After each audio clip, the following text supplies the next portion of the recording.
হরে কৃষ্ণ। এতক্ষণ আমরা গৌর চরণস্মরণ ও তার গুণগানে লিপ্ত ছিলাম। এবার চলুন মহাপ্রভুর চরণে প্রণাম জানিয়ে মধুময় শ্রীধাম বৃন্দাবন। বৃন্দাবনের পথ অনেক দূর, ট্রেনে বাসে করে যাবে। একটু সহজ উপায় আছে, সেটি হচ্ছে আমাদের নিজ নিজ মন থেকে চলুন মধুময় শ্রীধাম বৃন্দাবন।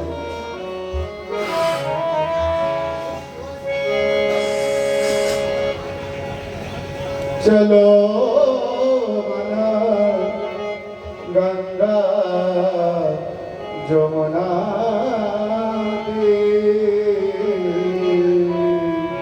চলো মানো গঙ্গা যমুনা গোপী চলো গঙ্গা যমুনা গোপী চলো মনো চলো মনো গঙ্গা যমুনা গোপী চলো গঙ্গা যমুনা গোপী চলো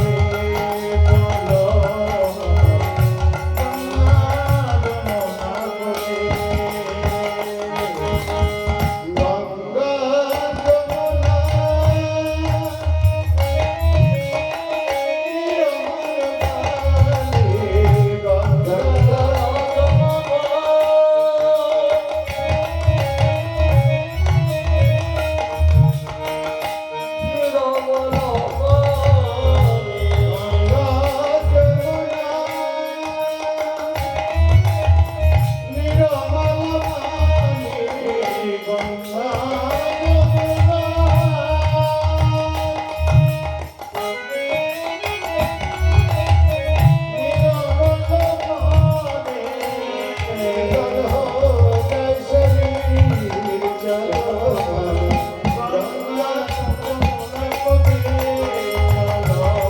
গোপী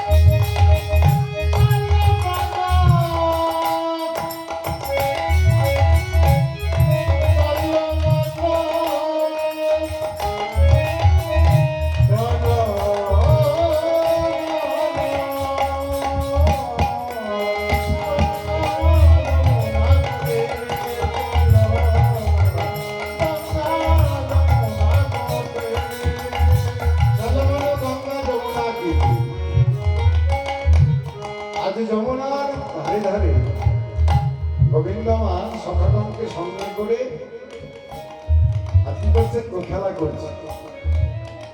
বংশী বাজাওয়াত গাওয়াত বংশী বাজাওয়াত বংশী বাজাওয়াত গাওয়াত বংশী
ময়ূর মুকুট পীতাম্বর শোভে।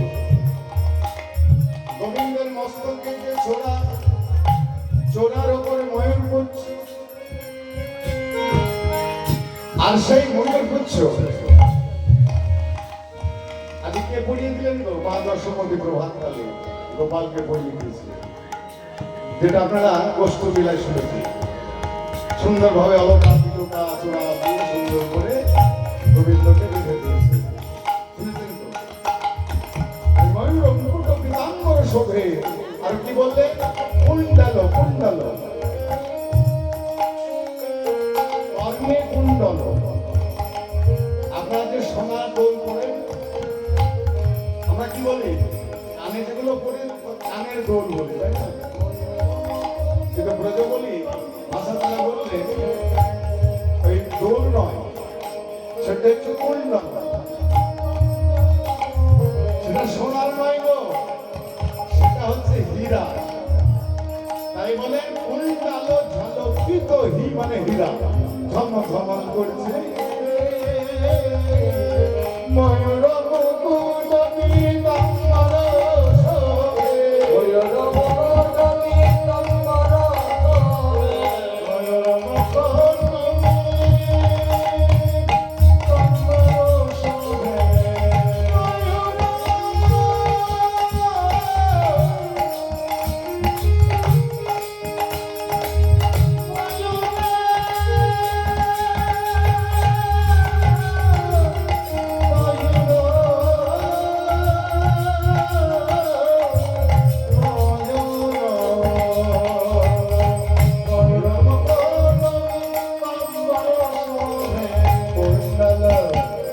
কুণ্ডল ঝলকিত হি চলমন মঙ্গল।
বৃন্দাবনের আকাশ মধুর, বাতাস মধুর, বৃন্দাবনের কীটপতঙ্গ মধুর, বৃন্দাবনের কোকিলার গান মধুর, বৃন্দাবনে সকলে মধুর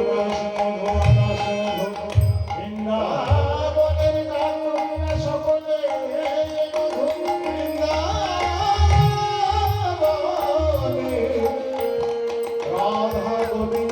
অপ্রাকৃত লীলা মধু মধু। আজ বৃন্দাবনের সকলেই মধু, তাই মনোময় শ্রীরাম বৃন্দাবনে আজ রাধা গোবিন্দ কি করেছেন? সারা নিশি রাস রস এনেছে। কি রাস শুনেছে তো? ওই রাসে কেমন নৃত্য করছিল রাধা গোবিন্দ? ভালোই নৃত্য করবে নিশ্চয়, এখন তো নাচা ছাড়ার গান নেই, তাই ভালোই নৃত্য করেছে। তাই রাধা গোবিন্দ ওই রাসরসে নৃত্য করে পরিশান্ত ক্লান্ত হয়ে এখানেও রাধা গোবিন্দ শয়ন মন্দিরে আজ অলস হয়ে শুয়ে আছে। আর প্রভাত হয়েছে জেনে প্রথমে বনদেবী, বৃন্দাবনে যে বনদেবী, সেই বনদেবী এসে সকলকে জাগরিত করছে আর বলছে প্রভাত হয়েছে, সকলে জাগো জাগো জাগো জাগো বলে সারা বৃন্দাবনে আজ শুরু হয়ে গেল জয়ের ধ্বনি। এমন ভাবে রাধারানী কি, রাধারানী কি, রাধারানী কি, হে রাধে আরো মনে করে ঘুমিয়ে থেকো না, একবার হরি বলে জেগে ওঠো আর ঘুমিয়ে থেকো না। তাই সকলে বনদেবীকে জাগাবার জন্য আজ জয় জয় করতে লাগলেন। ভোর হলো রে সবাই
প্রভাতকালে রাগ হচ্ছে ভৈরবী, আয়ের ভৈরবী।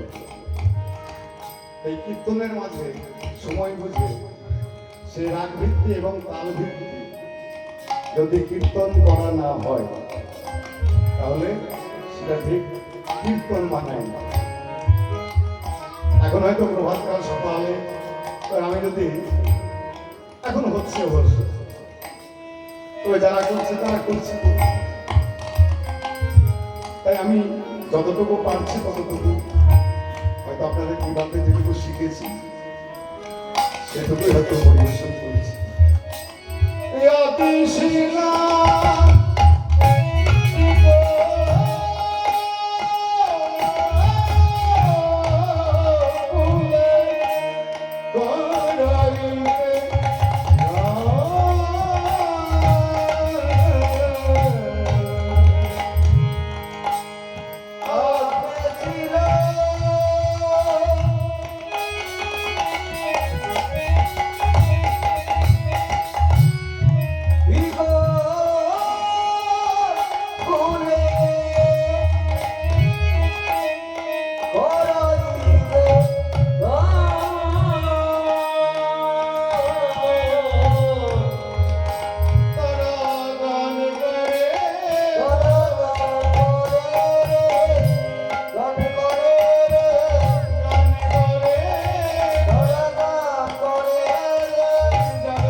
যত পশু পক্ষী মানে যত পক্ষী পক্ষী পাখি সকলে এসে জাগরিত করেছে।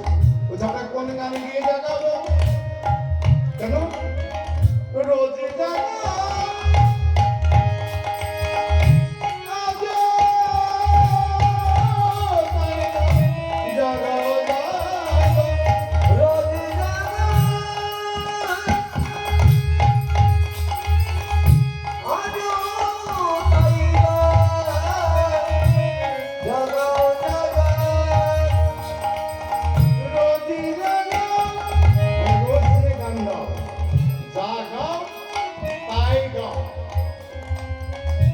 গোবিন্দকে জাগাতে হলে যে গান তোমরা গাও সেই গানে গাও। তাই বললেন জাগাও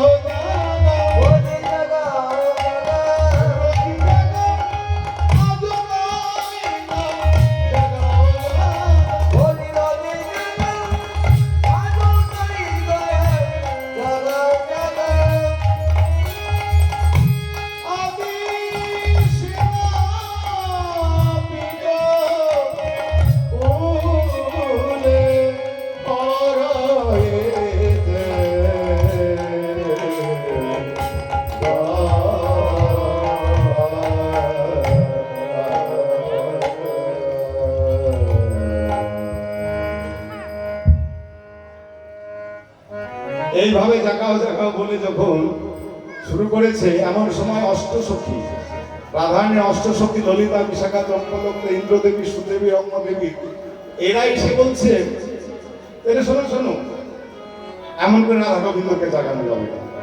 জাগাবার আগে ভালো করে একবার আমরা দর্শন করে নিই রাধা গোবিন্দ কেমন ভাবে ঘুমিয়ে আছে, কেমন ভাবে শুয়ে আছে। তাই অষ্টসখী মিলে অষ্টসখীর ৮ রকম ভাবে দর্শন করলে আর ৮ রকম ভাবে আজ বর্ণনা করছে যে রাধা গোবিন্দ কেমন ভাবে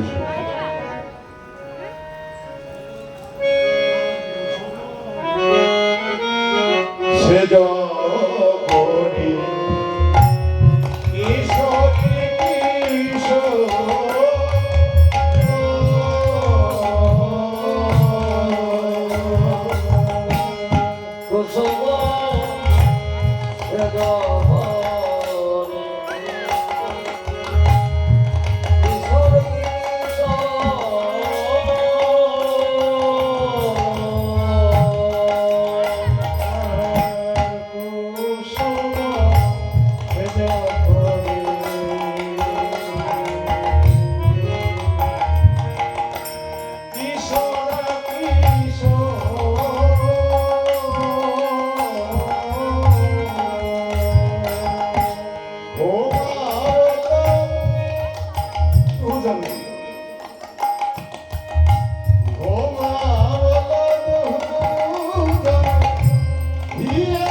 পড়ে বলে কুসুম মানে ফুল, ফুলের সজ্জা।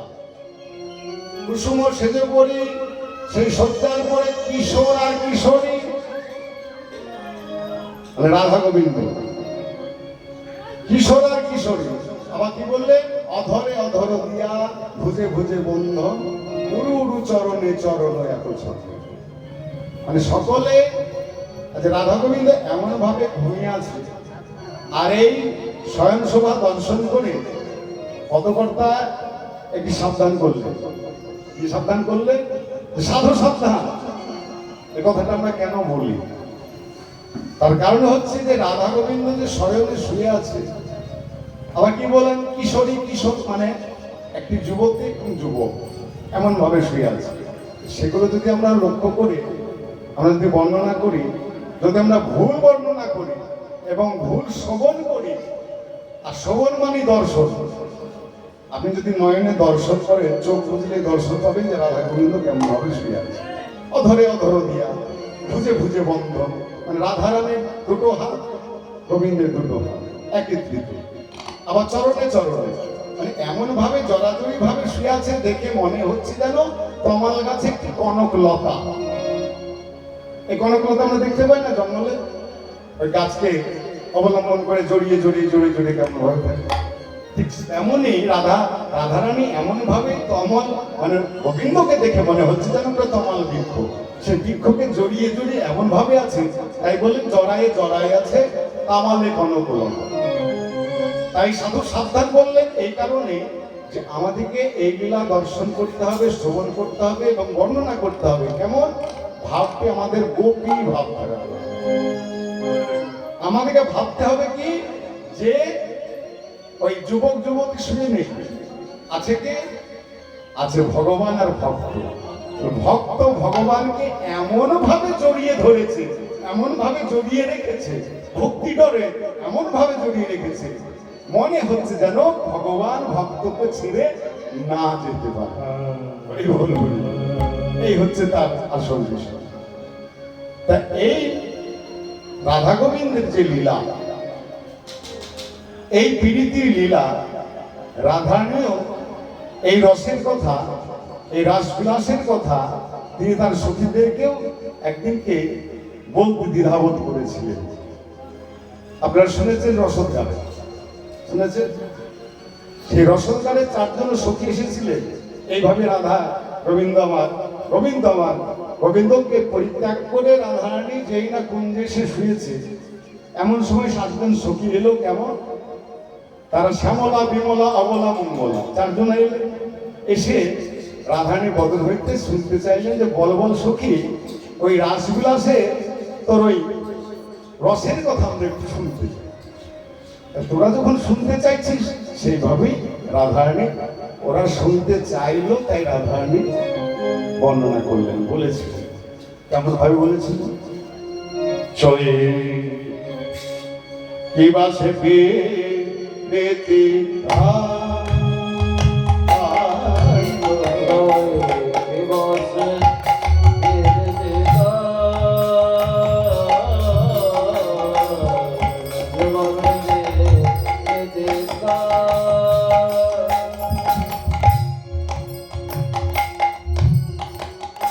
অলস করিয়া নারে পাশ দিতে, অলস করিয়া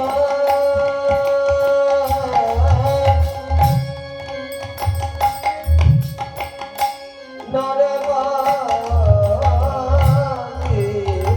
দিতে, অলস করিয়া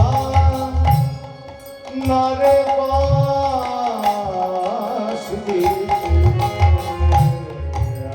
অলস করিয়া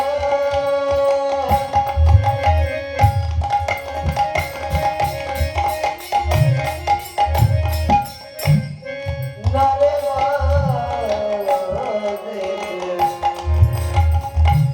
দিতে, দিয়া শোধে বোঝা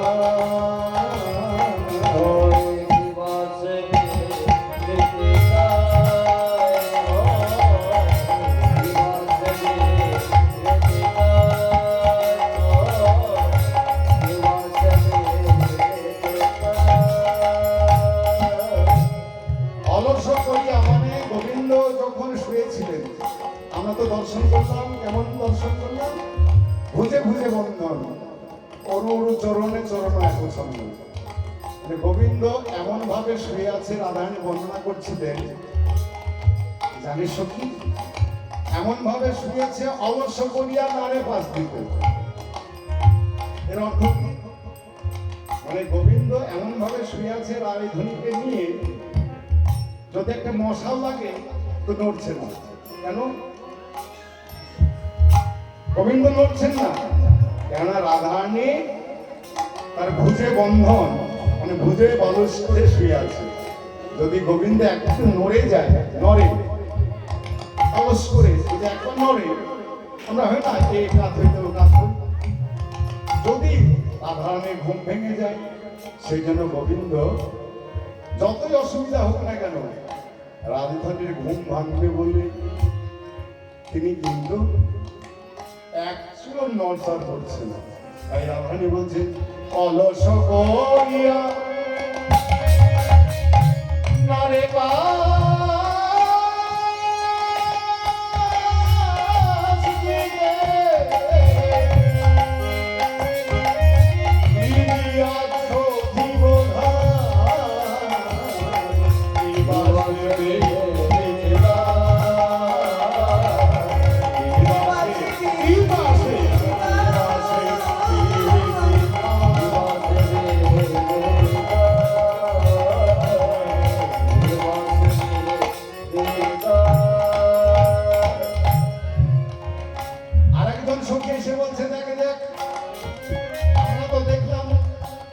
অধরে অধরে ভুজে ভুজে বন্ধন।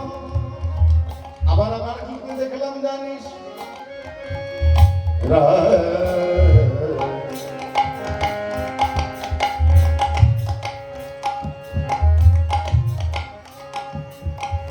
অধরে অধরে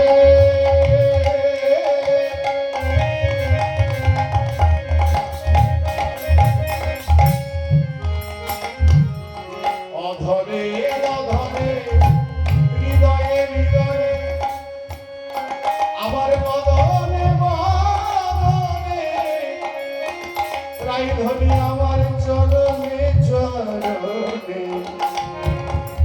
ভুজে ভুজে অরু অরু চরণে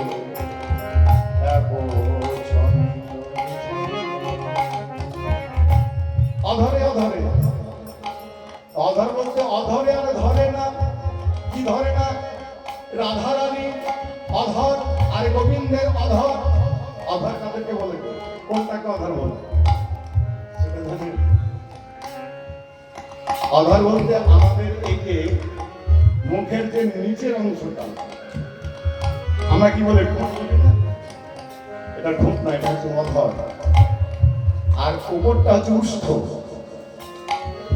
সেজন্য বললেন অধর। রাধারানীর অধর আর গোবিন্দের অধর একত্রিত একই হবে। সেই অধরে অধরে যে রসের পরিশোধ হচ্ছে, সেই রস পাবার জন্য একদিন সরস্বতী মা তিনি একদিন কেঁদেছিলেন। সরস্বতী মা মনে মনে ভাবলেন যে রাধারানী এমন এমন কি ভাগ্যবতী, এমন কি কৃপা করল যে গোবিন্দের অধর পান করছি, অধর সুধা পান করছি, আমিও পেতে চাই। এই বলে তপস্যা শুরু করলো। এমন তপস্যা শুরু করলো সরস্বতী মা আমার, তিনি তো বাক দেবী, এমন তপস্যা শুরু করলো সবার বাক বন্ধ হয়ে গেল। তখন বিষ্ণু, দেবাদিদেব, মহাদেব, বিষ্ণু সকলেই বৈষ্ণবের বিষ্ণুর কাছে গেলেন, গিয়ে বলেন, দেখো দেখো তোমার ভক্ত আজ তোমার আরাধনা করছে, তোমার তপস্যা করছে, তিনি যদি এমন ভাবে তপস্যা করে তাহলে এই পৃথিবীতে কোনো প্রাণীর আর বাদ থাকবে না, মানে কথা বলতে পারবে না। সঙ্গে সঙ্গে শ্রী বিষ্ণু গেলেন, গিয়ে বলেন, বলো বলো সরস্বতী তুমি কি চাও? ওই রাধারানী যেমন বৃন্দাবনে রাধারানী তোমার অধর সুধা পান করছে, সেই অধর সুধা আমি পান করতে চাই। রাধারানীর ভাগ্যে আমি তোমাকে কেমন করে অধর দেব, কেমন করে দেব? তখন তিনি কি করলেন জানেন? বেশ আগত বৃন্দাবনে আমি যখন জন্মগ্রহণ করব তখন রাধারানী আমার পাশে থাকবে, আর তুমি সেই বৃন্দাবনে আজ বংশী রূপে মানে বংশী বাঁশ রূপে তুমি জন্মগ্রহণ করবে। আর সেই বংশী সেই বাঁশ নিয়ে আমি বাঁশি করে তোমাকে আমি আমার অধর সুধা প্রাণ করাবো। অধরে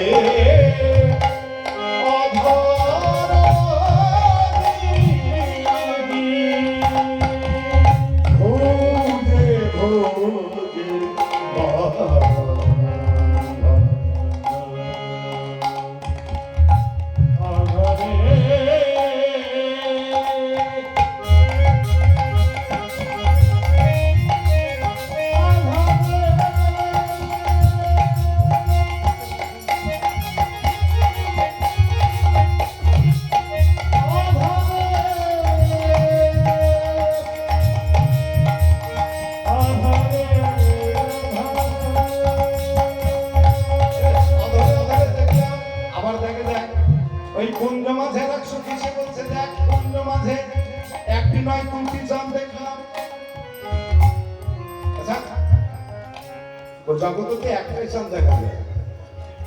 ওরে ললিতা তুই বলছিস কুঞ্জে মাঝে দুটো চাঁদ না? তো হ্যাঁ দেখ, চাঁদে চাঁদে কমলে কমলে চাঁদ চাঁদ। কোন চাঁদ? শ্যাম চাঁদ আর রাই চাঁদ। শ্যাম চাঁদ আর রাই চাঁদ, তাহলে দুই চাঁদ ওই কুঞ্জে মাঝে একত্রিত হয়ে। আবার বললেন কমলে কমলে, তাহলে কমল বলতে বহু কমল মানে বহু ফুল। তাহলে এত কুঞ্জ মাঝে ফুল এলো কোথা থেকে? তাহলে কোথা থেকে এসেছে জানিস? ভালো করে চেয়ে দেখ। রাধারানী দুটি নয়ন কমল, গোবিন্দের দুটি নয়ন কমল। গোবিন্দের একটি বদন কমল, রাধারানীর একটি বদন কমল। গোবিন্দের দুটি কর কমল, রাধারানীর দুটি কর কমল। গোবিন্দের একটি বদন কমল, রাধারানীর একটি নাভি কমল। আবার গোবিন্দের নাভি কমল, গোবিন্দের দুটি চরণ কমল। আবার রাধারানীর দুটি চরণ কমল। কমলে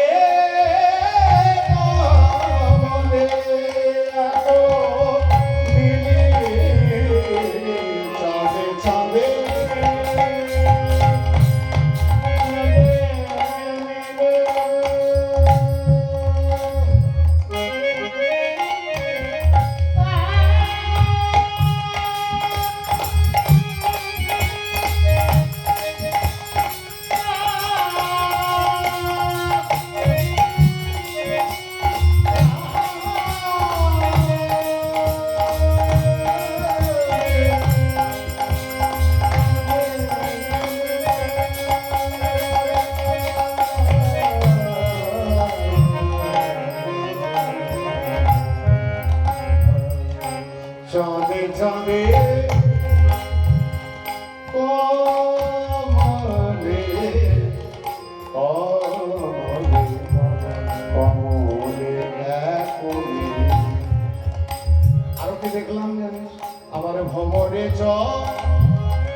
ভমর গোবিন্দ ভমর চকরণী রাধা ভমরে ভমরে চকরে করত আর ভমরে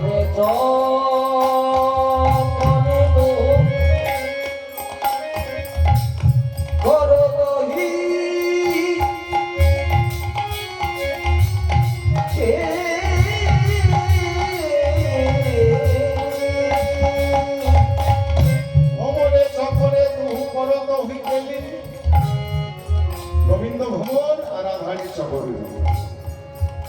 আর এক সঙ্গে এসে বলছে ও তা নাই দেখলি, এবার আমায় একটু দেখতে দে। সে আবার দেখে সে কি বলতে জানে? কুন্দন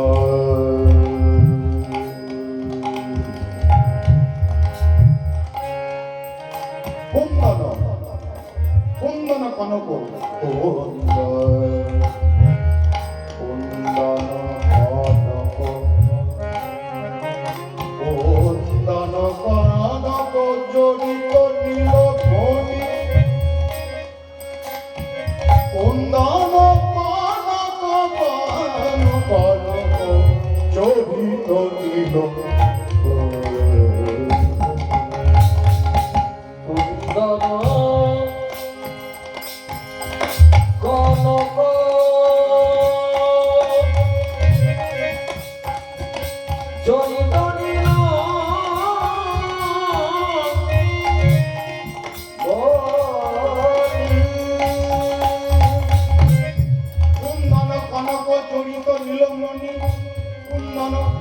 প্রদানু, কনক মানে সোনা, প্রদান সোনা, কনক প্রদান সোনা। আপনাদের সোনা গয়না তৈরি করেন না, দেখবেন সোনা করা ভালো করে কুটিয়ে কুটিয়ে কুটিয়ে কুটিয়ে সুন্দরভাবে ওই সোনার গহনাতে নকশা তৈরি করে সুন্দরভাবে। তাতে বললেন কুন্দন কনক মানে প্রদান, কনক কনক মানে সোনা জড়িত। বলে কি জড়ালেন? নীলমণি মানে গোবিন্দ নীলমণি, ওই নীলমণি পাথরকে প্রধান সোনা অর্থাৎ রাধারানী এমন ভাবে জড়িয়ে জড়িয়ে আছে, দেখে কি মনে হলো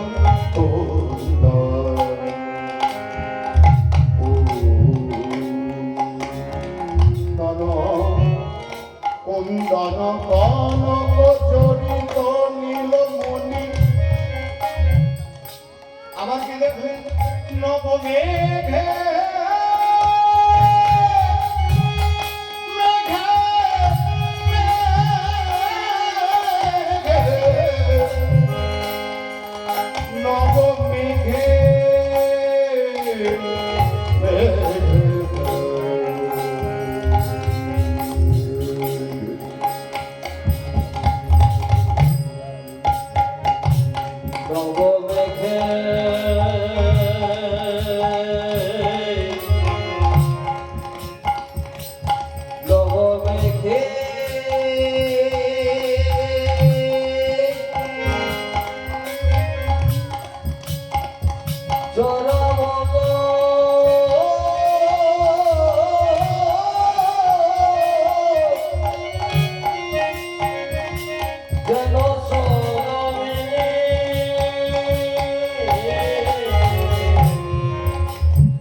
গোবিন্দকে দেখে মনে হলো নবমী মানে নূতন মেঘ। আচ্ছা বলুন তো, এখন তো মেঘ হয়ে গেছে, এই মেঘের পরেও যদি একটি আরো পশ্চিম দিকে যদি একটা কালো মেঘ উদয় হয় তাহলে কি মনে হবে? ওইটাকে নতুন করে আবার মেঘ উঠেছে। ঠিক গোবিন্দকে দেখে মানে এত কালো গোবিন্দ, ওই কালোকে দেখে মনে হচ্ছে যেন নবমেঘ। নবমেঘে জড়া হলো, কি জড়া হলো? সৌদামিনী মানে বিদ্যুৎ। ওই নবমেঘে জড়া হলো যেন সৌদামিনী।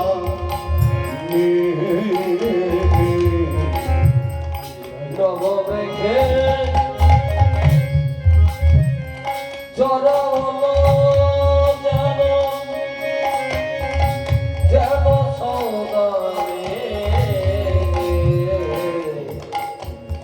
নবমেঘে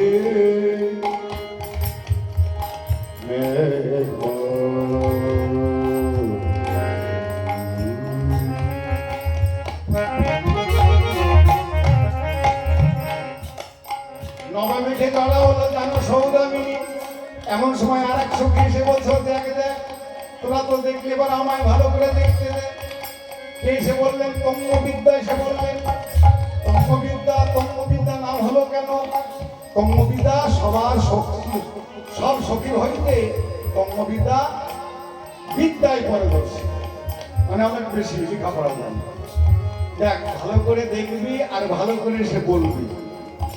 তুই অনেক লেখাপড়া জানিস তো, তুই এমন ভাষায় বলবি, তুমি ইংরেজি কিন্তু বলিস বাবা, তাহলে বুঝতে পারবি। একটু বাংলায় বলবি, তোকে আমরা বুঝতে পারি। এই বলে তম্মবিদ্যা তিনি দেখেলেন, কি বললেন? তিনি দেখে এসে বললেন, সেকে পরে ভুজঙ্গিনী, সেকে পরে ভুজঙ্গিনী, নাহিরু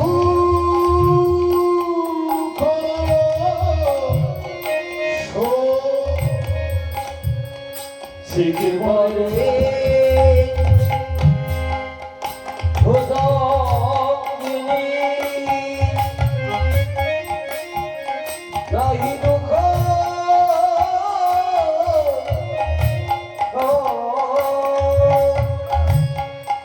যেন ময়ূরের কোলে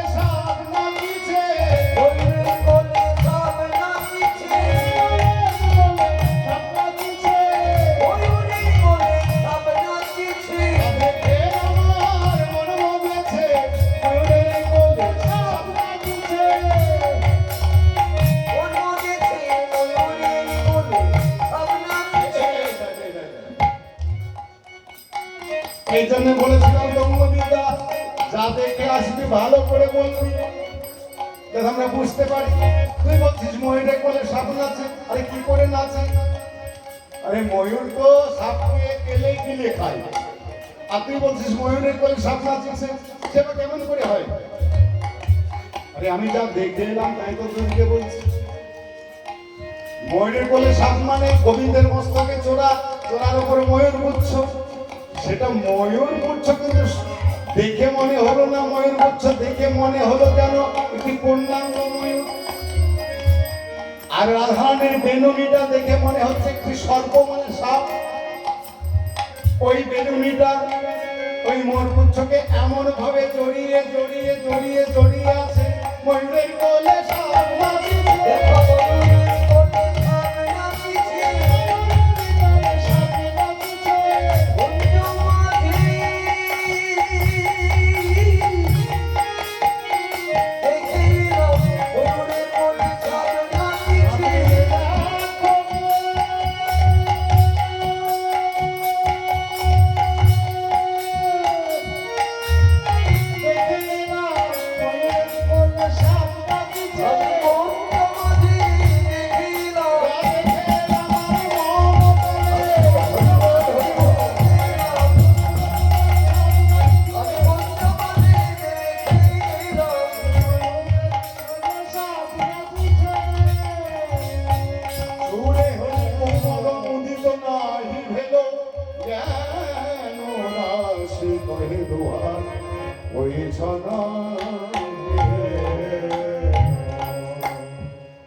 এইভাবে অষ্টসখী অষ্টভাবে আটরকম ভাবে দর্শন করলে বর্ণনা করলেন। সখীরা বলা বলে করছে, দেখে দেখ আর বিলম্ব করিস না, ওই দেখ প্রভাত হয়েছে, দেখ চারিদিক নির্মল মানে দশদিশ নিগমল ভেলো বড় গাছ, সখীগণে মনের ঘনে উঠলো তরা।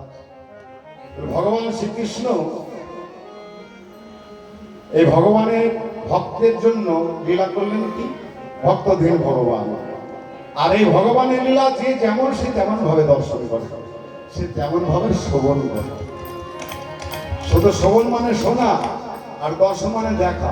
তাহলে আপনারা দেখবে কেমন করে? এখন তো এখানে রাধাকৃষ্ণ সেজে নৃত্য করছি না, নৃত্য হচ্ছে না, তাই না? তাহলে যদি আপনি মনে করেন যে না আমি শ্রবণের সঙ্গে সঙ্গে দর্শন করবো, তাহলে কিন্তু দর্শন পাবেন। সেই ভাব, সেই মনোভাব যদি ভক্তি ভরে আনতে পারে, তাহলে এই আসরে এই লীলাতে রাধা গোবিন্দ কি কি ভাবে কেমন ভাবে নৃত্য করেছে, লীলা করেছেন, আপনারা দর্শন পাবেন। একটু অনুভব করলেই হবে। তাই ভক্তের মনোবাসনা পূর্ণ করবেন বলে গোবিন্দ আমার যে যেমন তার মনোবাসনা পূর্ণ করবেন বলে আজ লীলা করলেন। কোন লীলা? আর কে কেমন ভাবে দর্শন করে? জ্ঞানীগণের কাছে তিনি পরম ব্রহ্ম, যোগীগণের কাছে তিনি পরম আত্মা, পরমাত্মা, ভক্তের কাছে তিনি হলেন ভগবান। তাই লীলার আস্বাদন করবার জন্য অবতীর্ণ হলেন এই ভূম বৃন্দাবনে, আস্বাদন করলেন নিজ লীলা মাধুরী। তাই শাস্ত্রে বললে অনুগ্রাহী ভক্তানাং মানুষ দেহ মনুষিত ভজতে তা বিশ্বক্তি আসতা ভরে ভরে। অর্থাৎ ভগবান শ্রীকৃষ্ণ মানুষ দেহ আশ্রয় করিয়া লীলার মধ্য দিয়ে জীবকে শিক্ষা দিলেন। তাই ভগবান শ্রীকৃষ্ণ কি করলেন? আজ ভক্তের মনোবাসনা অর্থাৎ ব্রজগোপীদের মনোবাসনা পূর্ণ করবেন বলে লীলা করবেন। কোন লীলা? ব্রজগোপীরা রাধা গোবিন্দকে আরো কাছে পাওয়ার জন্য তারা কি করলেন? কাত্যায়নে ব্রত করলেন। কাত্যায়নে ব্রত করে ওই যমুনার কিনারায় তাদের বসনগুলো খুলে রেখে যমুনায় জল খালি করতে নেমেছে। আর এদিকে গোবিন্দ আমার চোর চোরামণি তো চুপি চুপি চুপি চুপি গিয়ে এই বসনগুলো সব চুরি করে কদম্বের ডালে উঠে বসেছে। আর ব্রজগোপীরা জলকেলি করছে। জলকেলি করতে করতে হঠাৎ একদিন এক সখী চেয়ে দেখলেন, সে কি রে? আমরা তো জানি যমুনার জল কি হয় গো? লাল লাল কালো হয়, বলো কেন? কালো, হ্যাঁ কালো। এর প্রথমে ছিল নীল, পরে হলো কালো। যে কি তত্ত্ব আছে, কেন কালো হলো? নীল জল, সেই নীল জলে কালো জলে দেখছে লাল, লাল রং। একজন চমকে উঠে কি দেখি তো, আরে সঙ্গে দেখে দেখা আছে যমুনার জল কেমন লাল হয়েছে, লাল হলো কেমন করে, বলে আকাশ পানে একবার চেয়ে দেয়, চেয়ে না চেয়ে দেখলেন গোবিন্দ আমার ওই কদম্ব বৃক্ষের ডালে চরণ ঝুলিয়ে বসে আছে, বসনগুলো বগলে নিয়েছে আর চরণ ঝুলিয়ে বসে আছে, চরণের তল কমল হইতে সুকমল, এমন পদ্মের মতো লাল, সেই পদ্মের প্রতিচ্ছবি আর যমুনার জল, যমুনার কালো জল আজ রং হয়ে গেল লাল। দেখে বলো ওই দেখো ওই দেখো ওই দেখো, চোর চূড়ামণি আমাদের বসনগুলো চুরি করে বসে আছে, বলে দাও দাও দাও দাও বসন ফিরিয়ে দাও, দাও দাও ফিরিয়ে দাও, বসন ফিরিয়ে দাও, বলে দাও দাও বসন ঘুরিয়ে দাও। বসন অমন করে চাইলে আমি কাউকে কিছু দিই না, কেমন করে চাইছিল জানো, তাদের তো বর্ষণ ভূষণ কিছু নেই, সবই তো চুরি করে নিয়েছে, তাদের এক হাতে লজ্জা নিবারণ করেছে আর এক হাতে চাইছে, ওই দাও দাও বর্ষণ ফিরিয়ে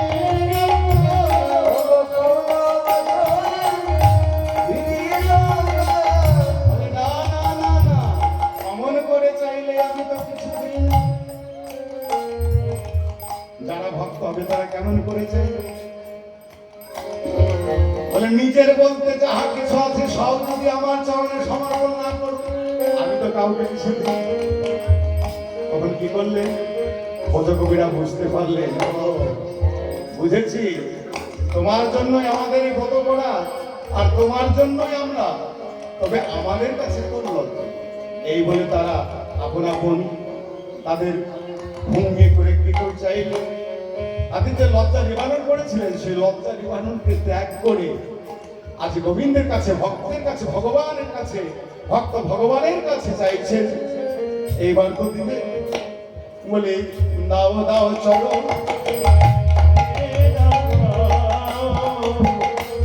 আমাদের দাও দাও ফিরিয়ে দাও,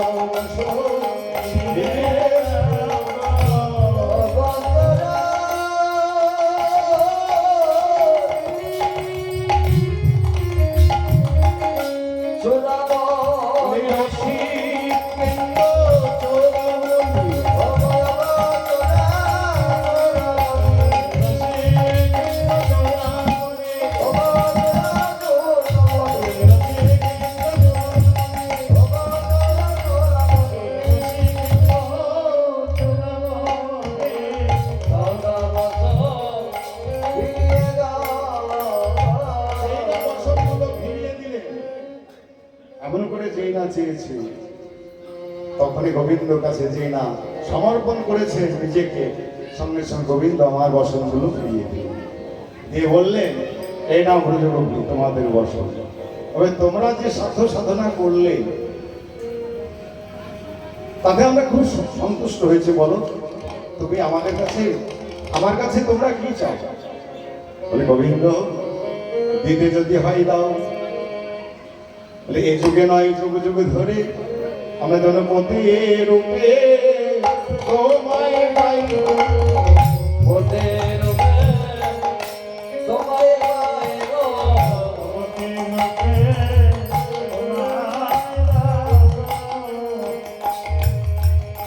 ওদের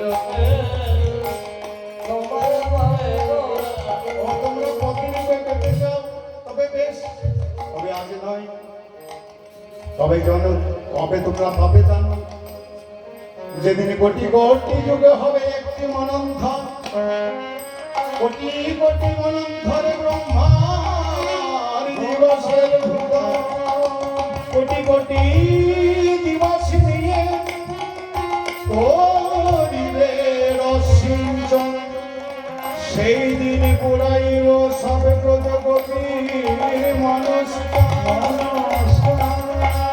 সেই দিন হলো কত নিশি যত নিশীতে যত ব্রজ গোপী তত কৃষ্ণ, তত সখা তত যত যত গোপীগণ তত তত কৃষ্ণ নিয়ে রবীন্দ্রনাথ রস রসে মিশিয়ে পরিশান্ত ক্লান্ত হয়ে আজ সায়ন করে আছে। আর সখীরা বড় চিন্তায় পড়ে গেলে আমাদের রাধা গোবিন্দকে ঠিক করেই তো ডাকতে তুলতে হবে, জানাতে হবে। দশ দিশ নিরল ভেদ পরকা সখী গণে মনে ঘন ওঠলা। এবার যত যত বসে পক্ষে সকলকে ডেকে দিলেন। আমি রে গো ইলা ডাকে কদমে ময় আমরে কটিলা ডাকে কদমে ময় আমরে কটিলা ডাকে কদমে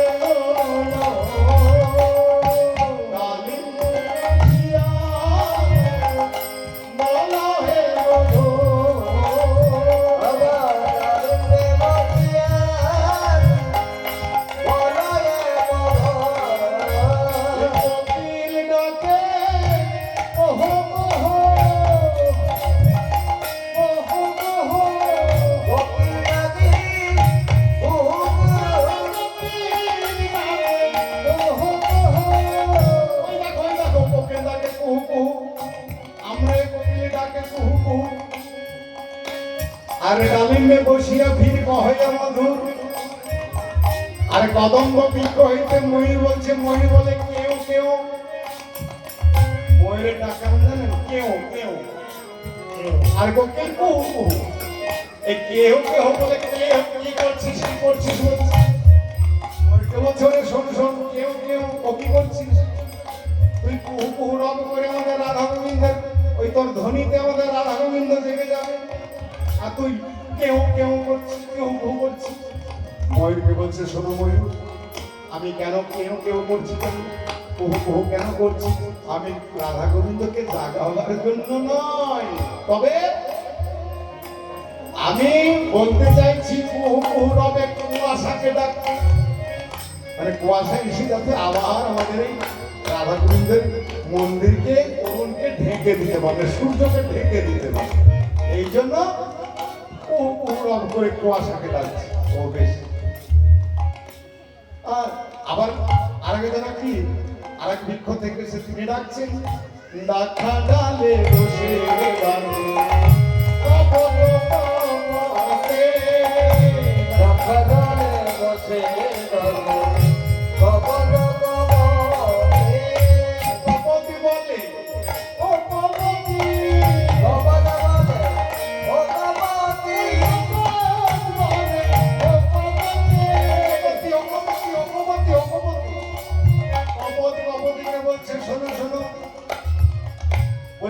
গোবিন্দের কয়টি পতি? তোমাদের রাধারানীর কয়টি পতি? কপটে বলে অঙ্গপতি। তোমার রাধারানীর কয়টি পতি? এই যে একটা ঘরের পতি দেখছি, আবার কি বাইরে পতি? কপটকে বলছে। কপট বলছে শোনো শোনো, বৃন্দাবনে বাস করে তুমি এটা জানো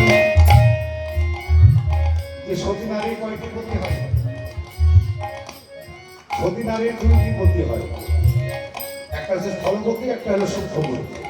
স্থলপতি হচ্ছে গৃহস্বামী আর সূক্ষ্মপতি হচ্ছে পতির পতি জগৎপতি। তাই নিজ পতিকে ভজনা করে যে পরপতিকে ভজনা করে, পতির পতিকে ভজনা করে। বলি এ জগতে সেই তো সতী, এই জগতে সেই তো সতী, সেই তো সতী।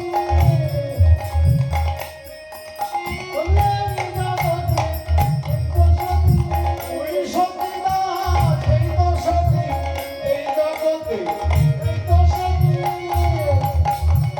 সেই তো সতী, সতী এই তো সতী। দুই পতি যার সেই তো সতী।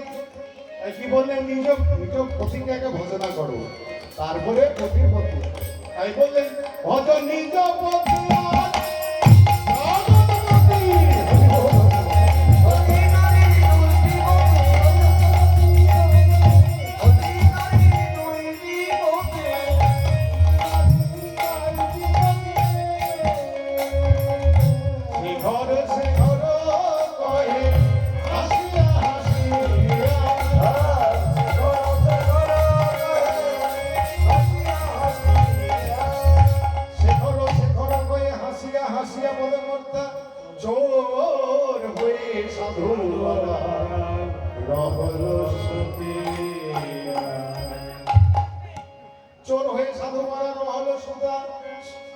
গোবিন্দ আমার নাই সাধুর সঙ্গ পেয়ে শুয়ে আছে সাধুর মধ্যে। চোরও যদি সাধুর সঙ্গ পায় তাহলে কি হয় জানেন? চোরও সাধু হয়ে যায়, চোরও সাধু হয়ে যায়। তাই শিখরে শিখরে হয়ে হাসিয়া হাসিয়া চোর হয়ে সাধু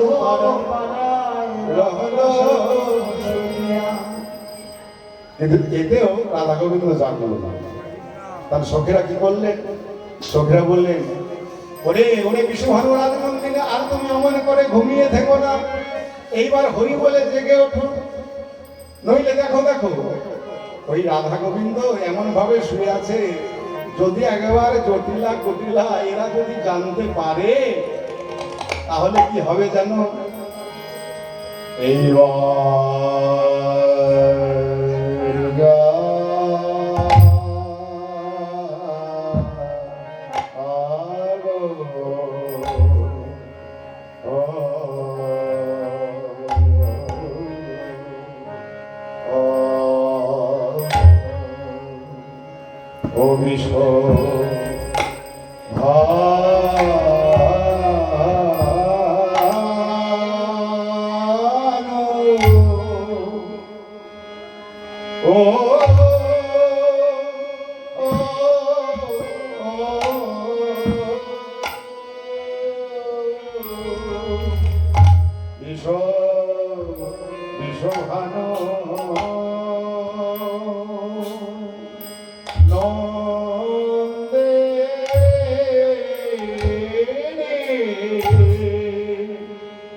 মোহন যুব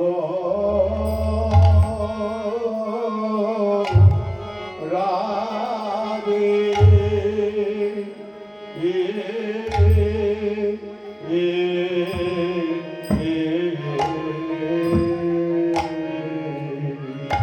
মোহন মোহন যুব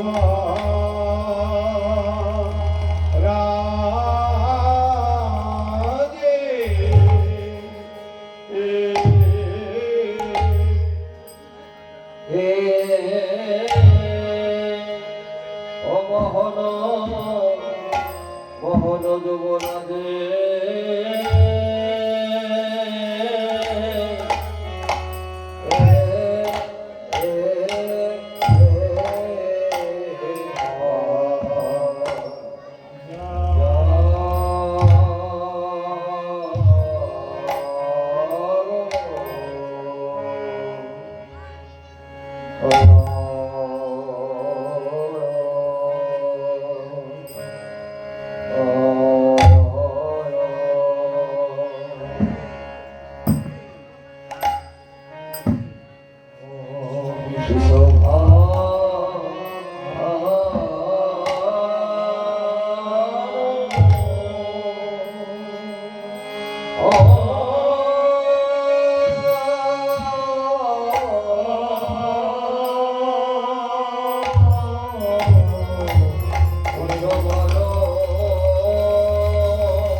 যাব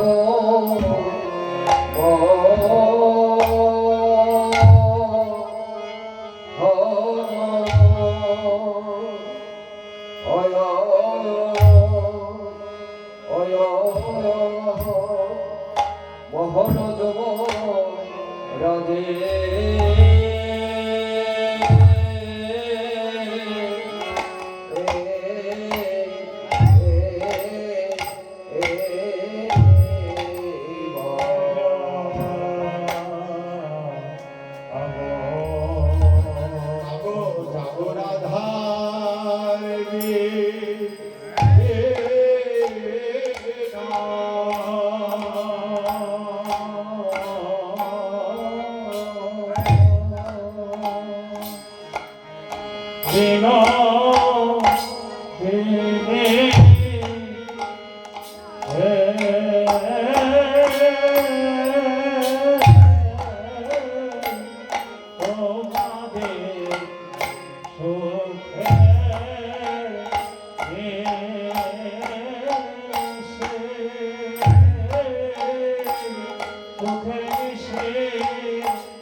মহন যুবরাজ আজ এমন সময় গগনে পূর্ব গগনে অরুণের উদয় দেখে আজ অরুণকে তিরস্কার করে বলেন অকরুণ পুনঃ বালো অরুণ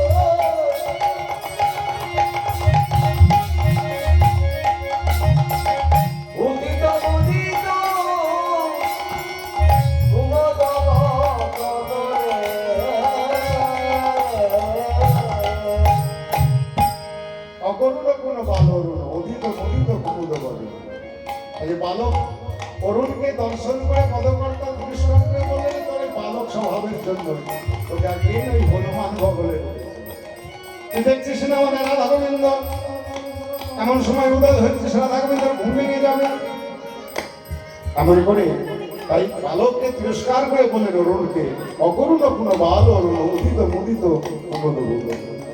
এমন সময় সখীরা দর্শন করছে উহরত হত শোক তাক হয় অবহ শুভ হল আবার সখীরা দেখলেন কি আরে গত জামিনী জিত দামিনী গত জামিনী জিত দামিনী কুল দোলাতে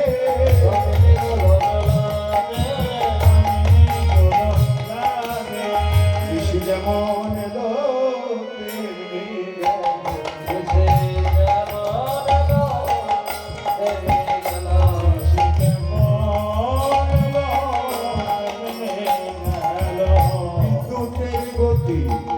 জয় করে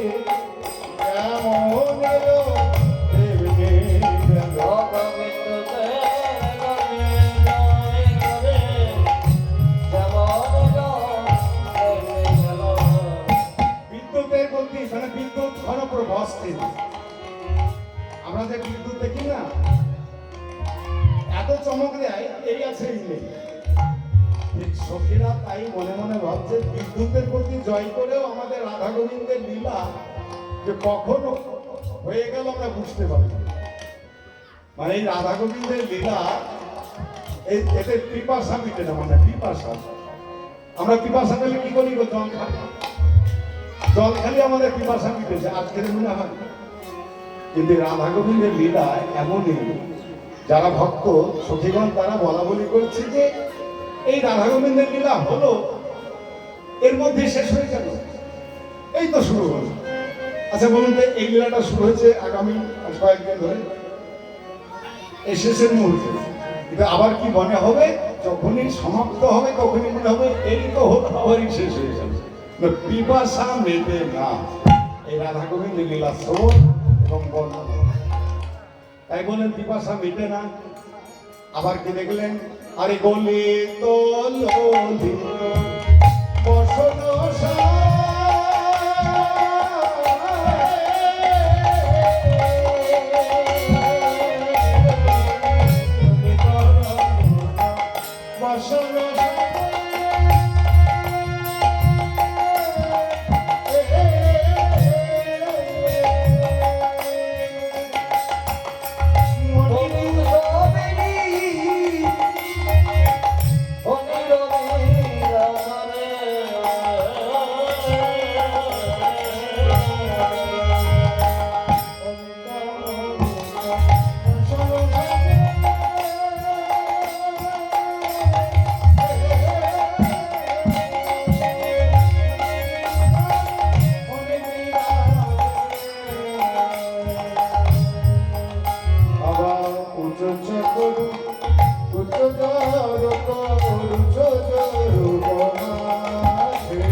রাধা গোবিন্দের যে বক্ষস্থান, সেই বক্ষস্থানের শূন্য স্থান পেয়ে আজ রাধারানীর বেনুনিটা আজ ধনী ধরে আশ্রয় নিয়েছে। আশ্রয় নিয়ে বেনি মনে মনে ভাবছে, হ্যাঁ গোবিন্দ, আজ রাধা গোবিন্দকে যুগলের সেবা পেয়ে আজ বেনি মনে মনে ভাবছে, আজ আমার বেনি জন্ম ধন্য হলো। আজ রাধা গোবিন্দের সেবা এমন ভাবে পাবো, তা তো আমি কোনোদিন ভাবিনি। যেন এমনি করে সেবা করিতে পারি,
জড়িত জলদ ভাবি মোহ সুপসতি রহল মন।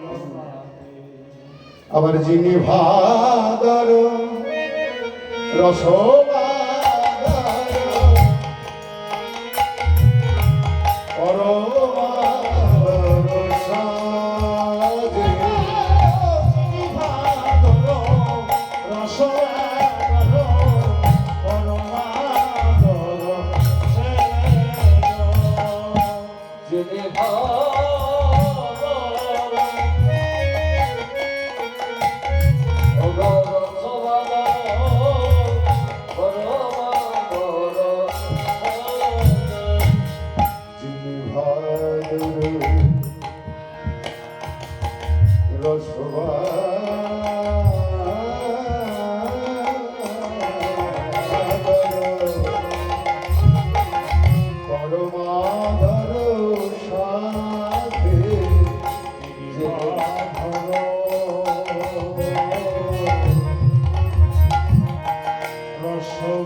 এটা ভাদ্র মাসে বাদল বৃষ্টি,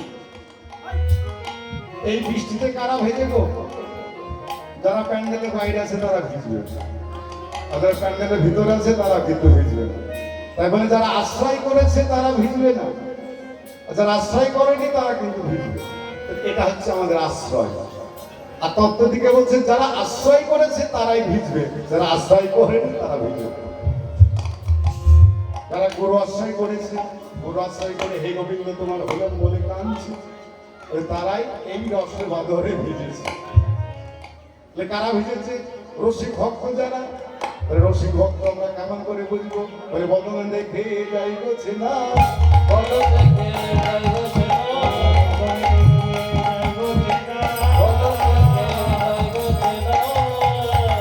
রসিক ভক্ত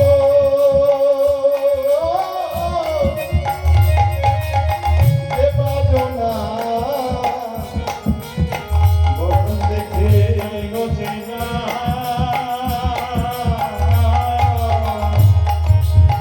রসিকে ভক্ত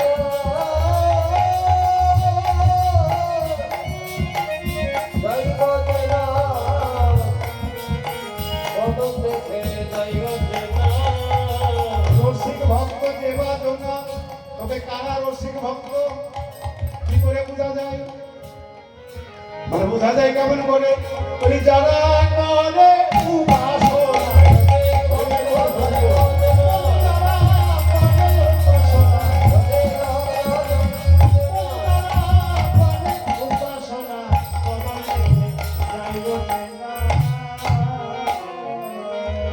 রাধা গোবিন্দ যে রসবাদরে এই পরিবেশন হয়েছে, সেটি কি ওই কামদেবাসিনী বলে নিশ্চয় এসেছে ওইটা। তার ধনবান সব পড়ে আছে, কৌতল কিয়ে ধন গুণ কিয়ে রতিরণে ভেল তল শোনো সমর মাধ পরবরাজ প্রতিপতি ভয় প্রতিপতি ভয় ভাজ বেপতে পড়ল যুবতী বৃন্দ,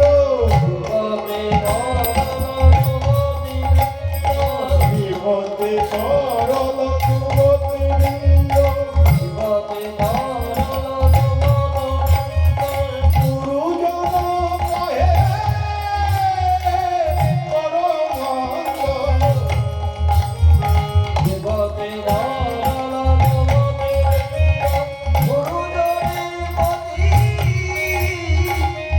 পরমানন্দ, আবার জগদানন্দ সরস্বতী রস,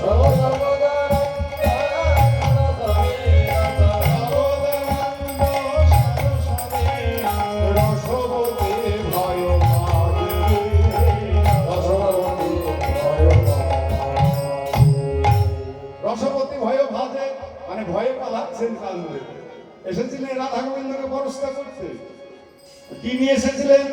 ওই ব্রহ্মার দেওয়া 4টি বাণ, 5টি বাণ এনে ব্রহ্মা যেদিন মদনকে দিলেন 5টি বাণ দিয়ে বলেন, মদন ওরে শোন শোন, সব জায়গায় যাবি, সকলকে পরাস্ত করতে পারবি, কিন্তু বৃন্দাবনে কোনোদিন যাস না। তা বৃন্দাবনে যে পুরুষ মহাপুরুষ, সে পুরুষোত্তমকে কোনোদিন পরীক্ষা করতে যাস। কিন্তু সেই দিন মদন কি করেছিলেন? ব্রহ্মার কাছে 5টি বাণ নিয়ে ওই 5টি বাণ কিন্তু সকলকে পরীক্ষা করেছিলেন। যিনি দিলেন তাকেও পরীক্ষা করেছে, ব্রহ্মাকেও করেছিলেন। ব্রহ্মাকে নিক্ষেপ করলেন, ব্রহ্মা তাদের হতচিত হয়ে তার কন্যার সন্ধ্যাকে আলিঙ্গন করতে গেলেন। তেমনি পরপর দেবাদিদেব মহাদেবকে এখানে বাণ দিয়েছিলেন। তিনিও এইভাবে সকলকে পরাস্ত করেছে, কিন্তু মদন মনে মনে ভাবলো যে এইবার আমি বৃন্দাবনে যাব, দেখবো আমি ওই আমাদের ভগবান শ্রীকৃষ্ণ কেমন পুরুষ। এই বলে পরাস্ত করতে যেই না এসেছে, 5টি বাণ নিয়ে এসেছেন। 5টি বাণ কি? মদন, মাদন, শোষণ, স্তম্ভন, মোহন। এই 5টি বাণ যেই না নিক্ষেপ করলেন, সঙ্গে সঙ্গে রাধারানী বুঝতে পারলেন। রাধারানী তার 5টি রস দিয়ে ওই 5টি বাণ, রূপ, রস, স্পর্শ, গন্ধ, শব্দ, এই 5টি বাণে 5টি রসে বিলীন করে ফুল করেছিলেন। আর যখন দেখলেন মদন আমি পরাস্ত হয়েছে, আমি তো পারলাম না, পালিয়ে যাচ্ছে। সখীরা বলছে, এই মদন, তুমি কোথায় যাচ্ছ? কোথায় যাচ্ছ?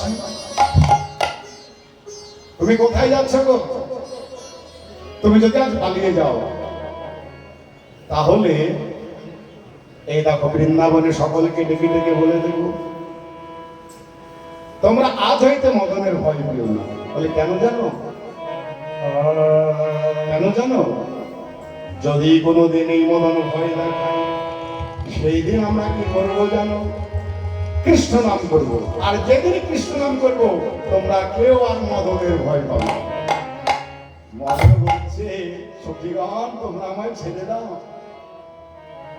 এমন করে আমায় ধরে রেখো না, তুমি ছেড়ে দাও। আমি তোমাদের কথা দিলাম, বড় শপথ করে বলে গেলাম, যদি আবার কোনোদিন এই বৃন্দাবনে আসি, তাহলে আমি কি করবো জানো? যেথায় হবে হরিনাম সংকীর্তন, যেথায় হবে মধুর বৃন্দাবন, সেই হরিনাম সংকীর্তন মাঝে আমি যদি কোনোদিন আসি, তাহলে আমি কি করবো জানো? লিগরা গড়ে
সখীরা সুখ সারি কেটে দিলেন।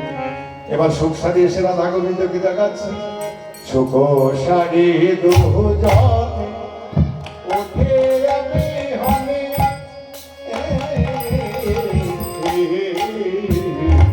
সুখ সারি দুজনে ওঠে বিহনে, রাধা সনে জগাইতে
পারবো না গো, না না।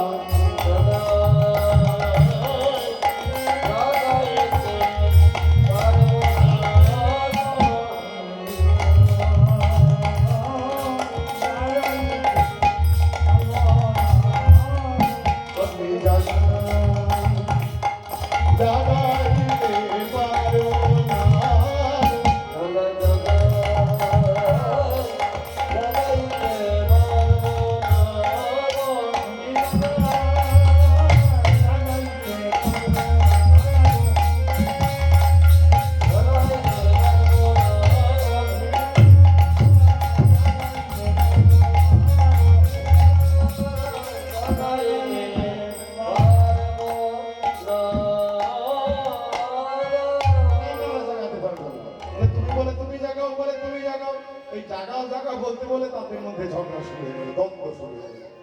তোমার রাধারানী বড় তুমি জাগাও, বলছে তোমার গোবিন্দ বড় তুমি জাগাও। তাহলে কে বড় কে ছোট তা আমরা জানি না, এই বলে তাদের দ্বন্দ্ব শুরু হয়ে গেল। তোমার রাধা আমার গোবিন্দ হইতে বড়, বলে হ্যাঁ প্রমাণ দেবে কেমন করে। বৃন্দাবন বৃন্দাবন বিলাসিনী রাই আমাদের,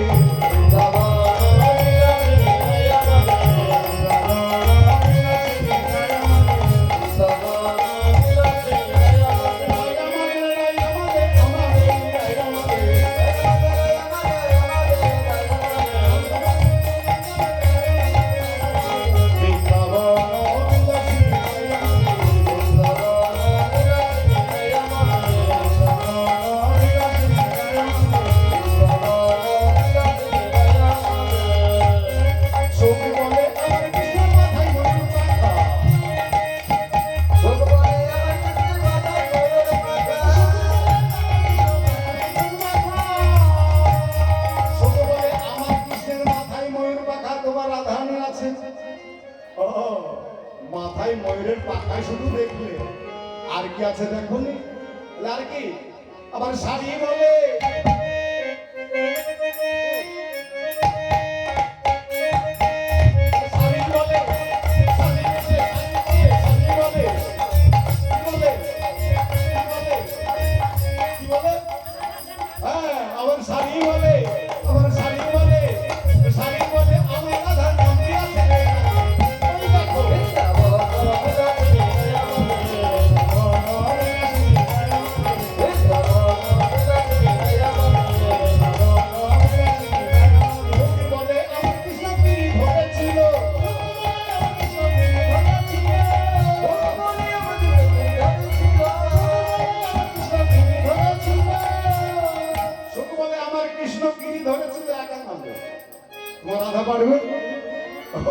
এমন করে ধরেছিল তা তো দাম দেখো নি, আবার শাড়ি বলে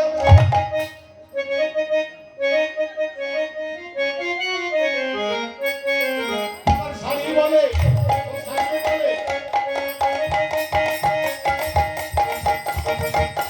শাড়ি বলে আমার রাধা শক্তি সংসারী লোক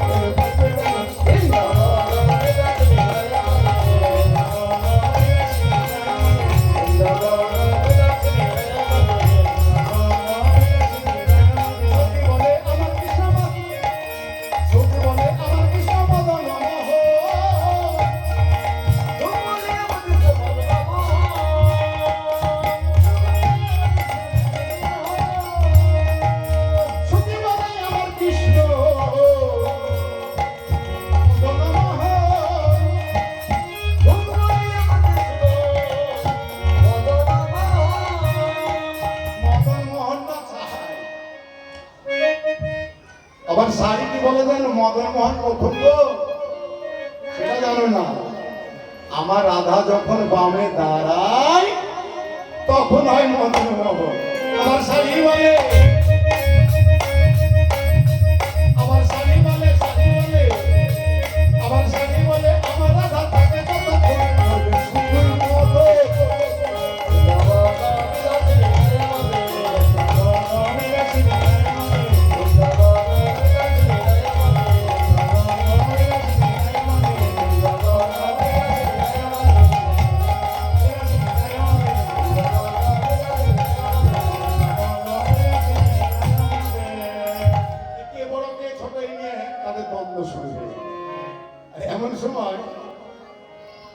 আবার সখীরা বলছে, হ্যাঁ রে তোদেরকে ডেকে দিলাম আমাদের রাধা গোবিন্দকে জাগিয়ে দেওয়ার জন্য, আর তোরা কে বড় কে ছোট এই নিয়ে তো ঝগড়া শুরু করে দিলি।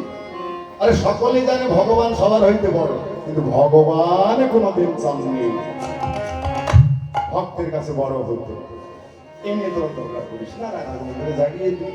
এইবার রাধা গোবিন্দকে জাগাতে লাগলেন সুখ সারে সকলে দুজনে মিলে, রাই জাগো বলে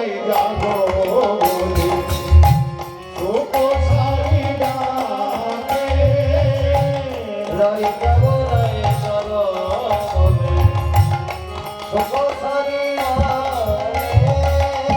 কত নিন্দা হে কালো মানিকের কোলে,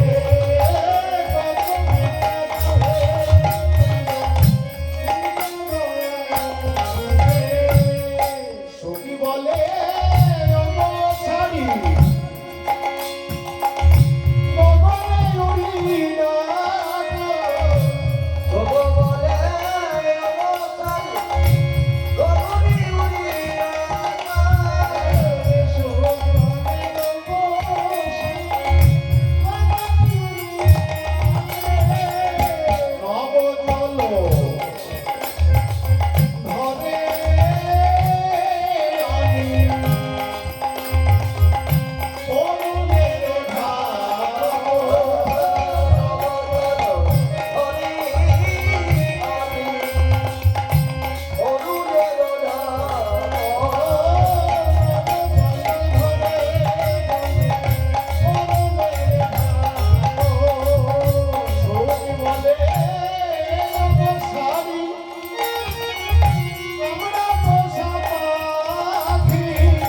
তবু বলে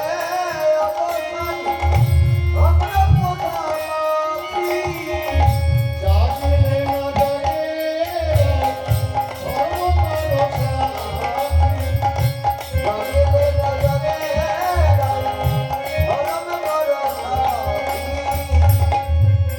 এইভাবে রাধা গোবিন্দকে ডাকলে থাকবে।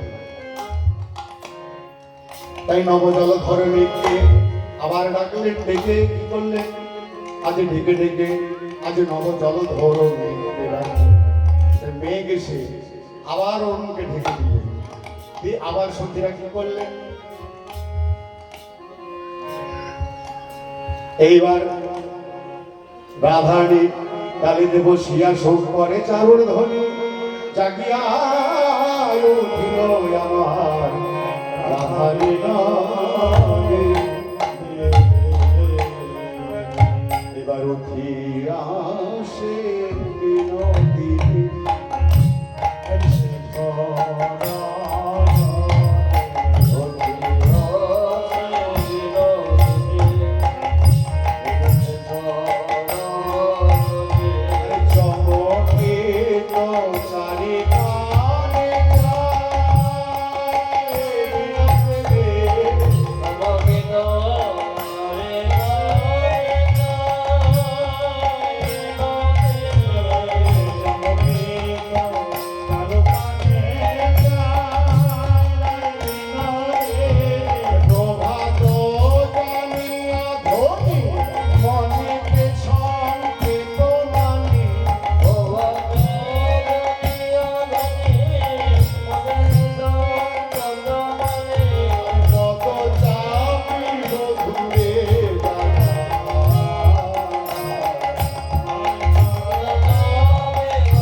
সেবা করেছি, এই গোয়ালিনীর কঠিন করে এই বন্ধু ভালো করে দেখো জানো ব্যথা লাগিবে।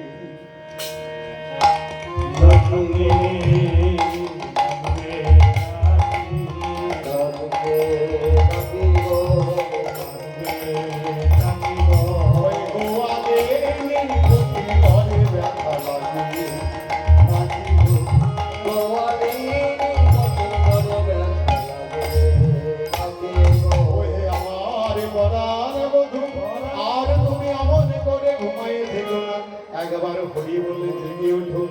এই না দেখো দেখো এই বৃন্দাবনের লোকে যদি একবার দেখতে পাই তাহলে আমার কলঙ্কের শেষ হবে না। তাই আর অমন করে ঘুমিয়ে যেতে তাই উঠিল না গণবর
এই বলে রায় ধরি আমার পদ সেবা করতে করতে সেই না নয়নের জল গোবিন্দের চরণে পড়েছে।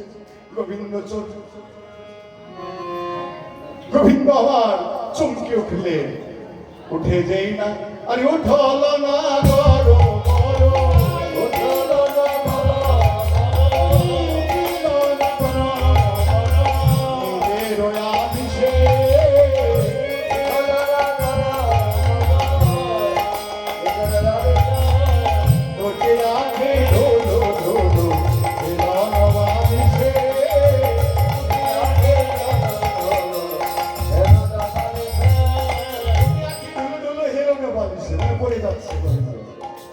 রাধানে কি করলেন বাহু বসাইয়া ধনে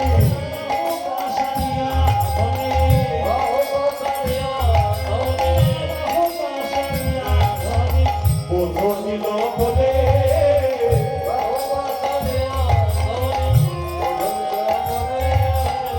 অনিমেষে দোষে বদল নিহারে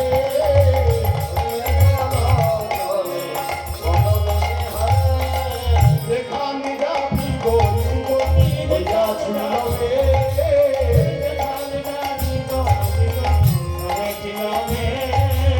সবাইল মনে রয়াবে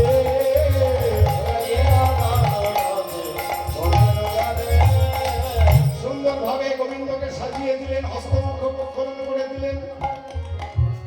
এমন সময় সখীরা এসে বলছে ওরা রে তোর বন্ধুকে তো সুন্দর করে সাজিয়ে দিলে কিন্তু কি দিসনি দেখ কি দেখি গো। হ্যাঁ বাঁশি ওই রাসমসে নিচে গিয়ে হেরে গেছিলেন বাঁশি, তাই সখীদের কাছে বাঁধা আছে, বন্ধু কি আছে। তাই সখীরা বলছে আরে সবই তো দিলি ও রাধে কিন্তু একটা জিনিস তো দিলি না, বাঁশি কই বাঁশি দে। এইবার সখীরা বাঁশিটা এনে দিলেন, তার হাসি হাসি একে সখী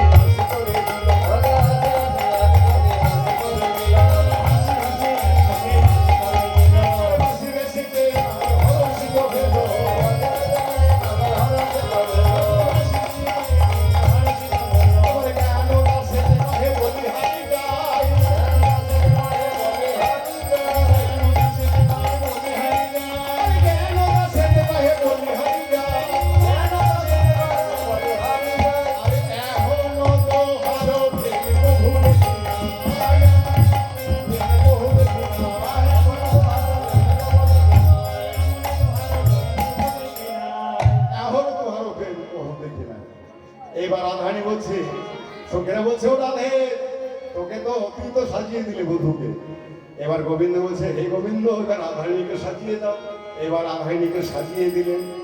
আজ রাধারানীকে সাজাতে সাজাতে অবশেষে কি করলেন, আজ চরণে আলতা পরানো। বলি ত্যাজি কালো বরং করিব ধারণ।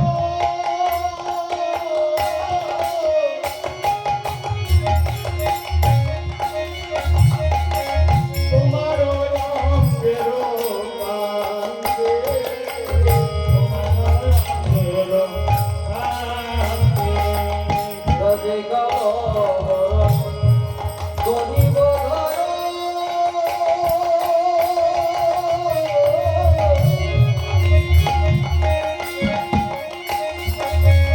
তোমার অঙ্গের ভক্তি, তোমার অঙ্গের ভক্তি। আমার তব নাম লইয়া কাঁদিয়া কাঁদিয়া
অবশেষে চাবক করিয়ে দিচ্ছেন রাধারানী চরণে।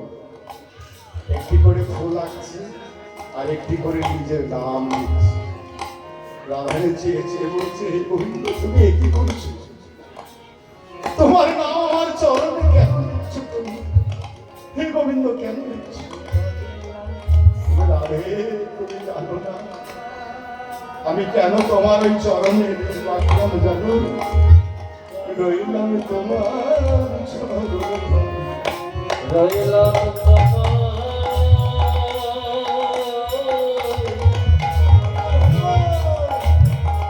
চরণের ধরে। আর শোক হবে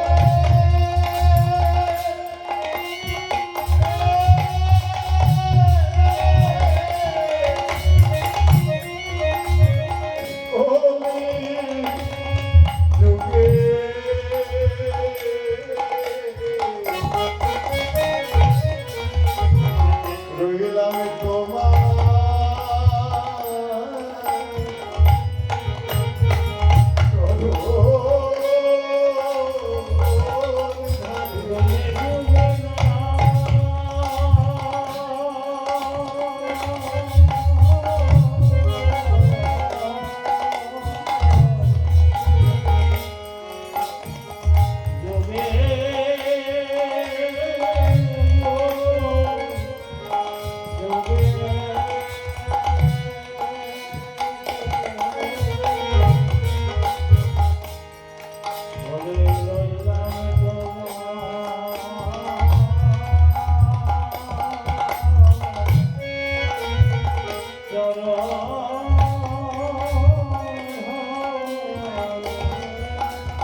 ঘরকে সাজিয়ে দিলে, রাধারানীকে সুন্দর করে সাজিয়ে দিয়ে রাধারানী বলছে, হে গোবিন্দ, এবার আপনি ঘরে ফিরে যান।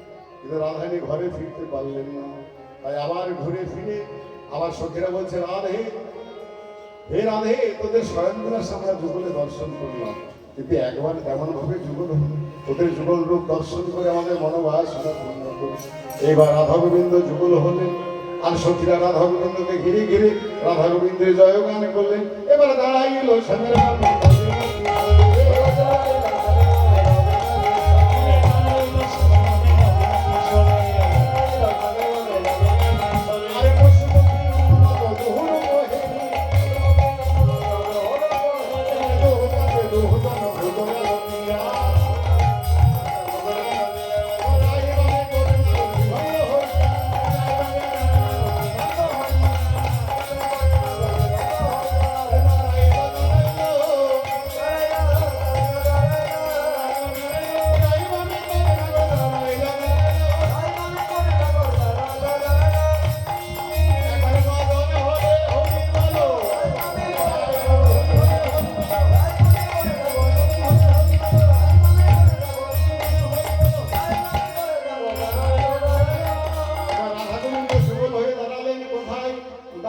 বৃন্দাবনে আজ পুষ্পটিত কমলের উপরে আজ রাধা গোবিন্দ যুগল হয়ে দাঁড়ালেন। সেই পুষ্পটিত কমল মুদিত হলো, আর সেই পুষ্পটিত কমল আজ নদিয়াতের নবদ্বীপে রাধা গোবিন্দ দুই তনু এক হয়ে গৌরাঙ্গ হয়ে আজ গলিতে উদিত হলো। রাধা গোবিন্দ মিলিত গৌরাঙ্গ সুন্দর আজ নদিয়াতে উদয় হলো। আমার গৌর এলো রে সোনার নদিয়া, শঙ্খ ধ্বনি হলো ধ্বনি, শব্দ শোনা যায় আমাদের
তার ভক্তকে সঙ্গে করে আজ নগর পরিক্রমা করতে গেলেন।